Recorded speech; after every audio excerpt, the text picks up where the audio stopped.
कोजागिरी पौर्णिमा ही इतर पौर्णिमांपेक्षा नक्कीच वेगळी असते. या पौर्णिमेला तुम्ही काही उपाय करू शकता ज्यामुळे माता लक्ष्मीची कृपा तुमच्यावर होईल. त्याचबरोबर कोजागिरी पौर्णिमेला असे सुद्धा काही खास उपाय केले जातात ज्यामुळे आपल्यावरचं कर्ज कमी होऊ शकतं. अर्थात तुम्ही कर्जाने बेजार झाला असाल, कितीही प्रयत्न केले तरी कर्ज वाढतच जात असेल, तर कर्जातनं मुक्त होण्यासाठी तुम्ही कोजागिरी पौर्णिमेच्या दिवशी काही खास उपाय करू शकता. श्रद्धा भक्तीने हे उपाय करून बघा, नक्कीच माता लक्ष्मीची कृपा तुमच्यावर होईल. कोणते आहेत ते उपाय? चला जाणून घेऊया. कोजागिरी पौर्णिमेच्या दिवशी चंद्र आपल्या 16 कलांनी व्यक्त होतो आणि त्यामुळेच कोजागिरी पौर्णिमेला काही खास उपाय केले जातात. त्यातलाच पहिला उपाय म्हणजे कोजागिरी पौर्णिमेच्या रात्री तुम्ही लक्ष्मी पूजन नक्की करा. मंडळी, लक्षात घ्या, कोजागिरी पौर्णिमेला असं म्हणतात की माता लक्ष्मी पृथ्वीवर येते आणि प्रत्येकाच्या घरी जाऊन को जागरती असं विचारते. याचा अर्थ कोण जागा आहे असा प्रश्न ती विचारते. नुसतंच जागा आहे असं नाही, तर कोण ईश्वर नामस्मरणामध्ये मग्न आहे असा सुद्धा त्याचा अर्थ आहे. त्यामुळे कोजागिरी पौर्णिमेच्या रात्री जर तुम्ही जागून लक्ष्मीपूजन केलं आणि त्यानंतर लक्ष्मीच्या नावाचा जप केलात किंवा तुमच्या इष्टदेवाच्या नावाचा जप करत बसलात तर नक्कीच माता लक्ष्मीची कृपा आपल्यावर होते. कोजागिरी पौर्णिमेच्या रात्री लक्ष्मीपूजन केल्यामुळे आपण ऋणातून मुक्त होतो, कर्जाच्या बोजातून आपली सुटका होते. त्याचबरोबर खिरीचा नैवेद्य माता लक्ष्मीला नक्की अर्पण करा आणि श्रीसूक्त, कनकधारा स्तोत्र, विष्णू सहस्रनाम यापैकी कुठल्याही स्तोत्राचा जप नक्की करा. ही स्तोत्र तुम्हाला म्हणता येत नसतील तर ती तुम्ही कमीत कमी ऐका. त्याचबरोबर श्रीकृष्णाच्या मधुराष्टकमचा पाठ सुद्धा नक्की करा. या सगळ्या गोष्टींमुळे कर्जातून आपली लवकरच सुटका होते. कोजागिरी पौर्णिमा खास असते आणि त्या दिवशी भक्तिभावाने लक्ष्मी पूजन केल्यानंतर अशी स्तोत्र आपण म्हटली किंवा मन लावून ऐकली तर नक्कीच आपली सगळ्या प्रकारच्या आर्थिक समस्यातून सुटका होते. असं मानलं जातं की समुद्र मंथनातून तयार झालेले पांढरे शंख माता लक्ष्मीला अतिशय प्रिय आहेत आणि म्हणूनच कोजागिरी पौर्णिमेच्या संध्याकाळी माता लक्ष्मीच्या पूजेमध्ये 5 पांढरे शंख लाल कपड्यात बांधून ठेवा आणि पूजेनंतर हे शंख आपल्या धनाच्या ठिकाणी ठेवा. त्यामुळे सुद्धा माता लक्ष्मीचा आशीर्वाद मिळतो. माता लक्ष्मीला पान सुद्धा अतिशय प्रिय आहे. त्यामुळे शरद पौर्णिमेच्या दिवशी अर्थात कोजागिरी पौर्णिमेच्या दिवशी माता लक्ष्मीला पान अर्पण करा. स्वतःही ते सेवन करा. शास्त्रामध्ये पान हे समृद्धीचं प्रतीक मानलं गेलं आहे. माता लक्ष्मीला सुपारी अर्पण करा आणि घरातील सर्व सदस्यांना प्रसाद म्हणून वाटा. मान्यतेनुसार तुळशीला लक्ष्मीचं रूप मानलं जातं आणि म्हणूनच कोजागिरी पौर्णिमेच्या दिवशी तुळशीची पूजा करणं सुद्धा शुभ मानलं जातं.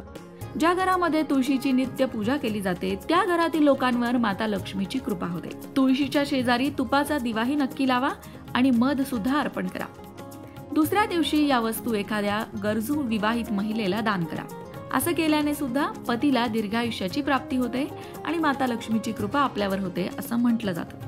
आता कोजागिरी पौर्णिमेच्या रात्री तुम्हाला जे लक्ष्मीपूजन करायचं आहे त्यामध्ये काही गोष्टी लक्षात ठेवा. माता लक्ष्मी समोर तुपाचा दिवा लावा. गुलाबाच्या फुलांची माळ माता लक्ष्मीला नक्की अर्पण करा.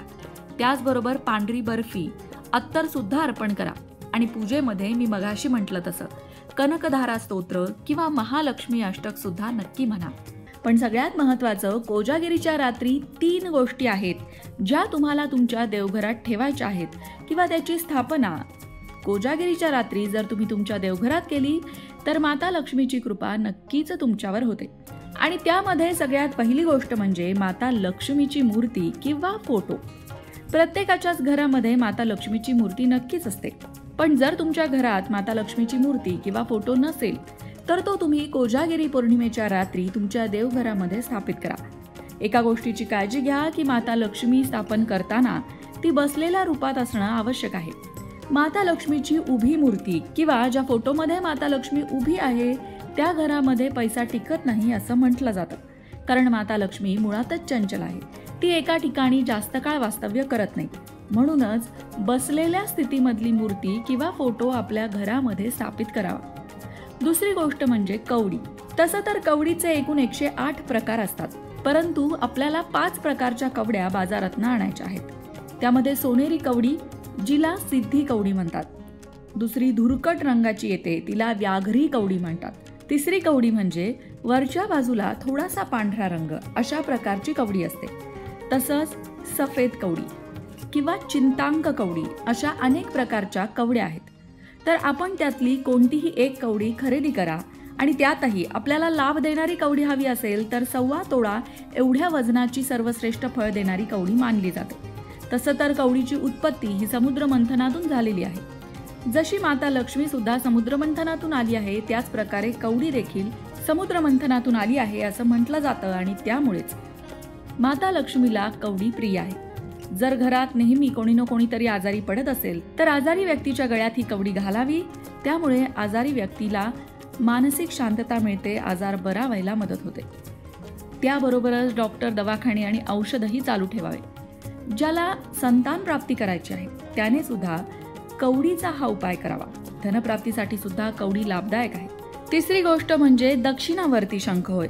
मित्रांनो, दक्षिणावर्ती शंखाची स्थापना आपण पौर्णिमेच्या दिवशी आपल्या देवघरामध्ये करावी आणि हे करताना त्या शंखाचं शुद्धीकरण होणं सुद्धा आवश्यक आहे.